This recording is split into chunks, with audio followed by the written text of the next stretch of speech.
Saya banyak sekali menyimpan kisah-kisah indah bersama orang-orang soleh. Pantas kalau sampai Rasulullah mengatakan tuba li ahli Syam fa inna malaikatur rahman basitatun ajnihataha ala ardi Syam. Sesungguhnya beruntung sekali orang itu yang menjadi penduduk Syam, karena sesungguhnya malaikatur rahman itu kalau mengepakkan sayap itu di atas kota Syam.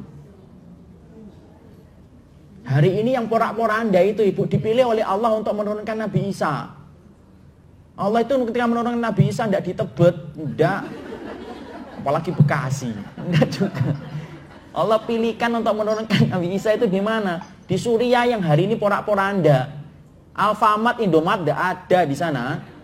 Tapi di situ Allah kemudian akan turunkan Nabi Isa alaihi salam. Kenapa? Berkah tanahnya yang luar biasa. Kalau tanah kita dibasahi dengan air hujan, tanah Syam itu dibasahi dengan darahnya para syuhada yang cinta sama Allah. Siapa yang bisa ngalahkan kayak gitu? Tidak ada yang bisa ngalahkan, ibu. Tidak ada di antara mereka itu kemudian yang menyesali takdir. Tidak ada. Padahal itu Masya Allah, setiap waktunya kita ngeliat korban itu hampir tiap hari. Itu ikhwan-ikhwan di sana itu yang di rumah sakit sering memperlihatkan foto. Ini masih hidup, ini masih hidup, ini mati, ini mati, ini mati, ini masih hidup. Bentar lagi juga mati, ini hidup. Sampai menjadi hal kayak gitu, ibu. Tapi kenapa mereka kuat? Karena kemudian saya yakin kok ada pertolongan Allah ketika Allah turunkan kekuatan bagi mereka. Dulu ibu kita di sana itu masih bisa kemudian ngeliatin paspor. Kita waktu sebulan, saat itu memang masih bisa sebulan. Hanya sebulan. Kita masih bisa pulang kembali kepada kehidupan normal, ketemu masakan Padang lagi. Di sana, tidak pernah tahu kapan itu berakhir. Dan hari ini lebih parah daripada keadaan kita dulu ketika di sana 3 tahun yang lalu. Itu saudara kita loh ibu. Tidak main-main, darah yang menetes di sana itu darah manusia, bukan darah kucing. Darah manusia tiap hari. Dan mereka itu Masya Allah, hanya karena mereka itu mempunyai akidah sunnah, kemudian mereka diperangi sampai semacam itu. Makanya saya kan katakan kan, kalau sekarang setelah saya mengunjungi mereka, saya malu untuk menyebut diri kita itu pemegang bara api. Bara apinya itu mana gitu loh. Mereka itu layak yang menyebut diri mereka itu bara api. Kenapa? Makan susah, minum susah ibu. Tapi Masya Allah menghormati tamu. Kalau kita minum di pagi hari, itu dicoba dulu sama mereka. Jangan minum dulu Ustaz. Mereka minum dulu. Saya tanya kenapa antum minum dulu akhi? Kalau ada racun biar saya mati dulu sebelum antum, supaya antum tidak mati.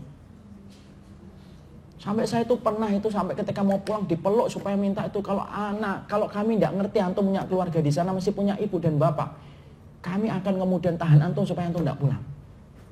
Hormat betul sama orang. Kita ibu kalau khutbah di sana tidak ada yang kemudian tidak dengerin. Semuanya dengerin. Padahal bahasa Arab kita itu bukan bahasa Arab asli. Mereka yang bahasa Arab asli. Tapi mereka kemudian tidak cuek, enggak. Bandingan dengan orang Mesir. Bandingan dengan orang Saudi secara umum. Mereka jauh lebih lembut mereka itu. Tidak pernah kemudian ngeremehin antum, bahasa Arab antum apa sih? Enggak. Pantas sampai Rasulullah ketika ditanya oleh kemudian para sahabat, kalau kami keluar dari Madinah, kemana tempat yang kami harus tuju ya Rasulullah? Lalu Rasulullah mengatakan, alaika bisyam, kamu itu di Syam.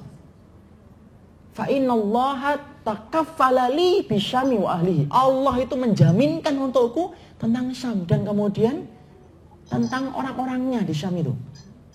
Masya Allah, luar biasa itu.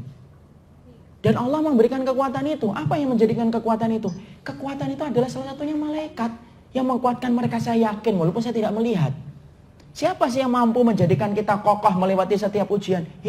Bukan kita yang kuat, karena kita tidak pernah bisa mengkuatkan hati. Yang mampu mengkuatkan hati kita Allah dengan perantara malaikat kepada kita. Masya Allah. Itu yang Allah berikan kepada orang-orang yang Allah cintai. Allah berikan kekuatan yang besar sampai kemudian tercipta kekuatan-kekuatan yang tidak mampu ditandingi oleh kita. Kenapa? Mereka dapat satu kekuatan para malaikat padahal kita belum. Ya. Saya itu pernah ibu sholat maghrib mau berjamaah, kemudian menjamak. Saat itu 1 hari itu kemudian banyak serangan sampai ke rumah sakit. Kemudian asalnya kita berencana untuk menyalurkan logistik bantuan-bantuan dari kaum muslimin. Karena banyak serangan, akhirnya kemudian kita undurkan waktu maghrib. Maghrib, karena kita mau pergi untuk memberikan logistik makanan dan bantuan itu, karena memang kita kemanusiaan, hanya kemanusiaan. Maka kemudian saya sholat jamak. Ya sudah, saya perintahkan kepada semua yang ada di rumah sakit, ayo kita jamak, yaitu maghrib dengan isya. Kemudian setelah maghrib selesai, ada salah satu bapak-bapak namanya Abu Riyad, saya masih ingat, orang Suriah asli. Kemudian ketika mau sholat isya, dipegang itu tangan saya.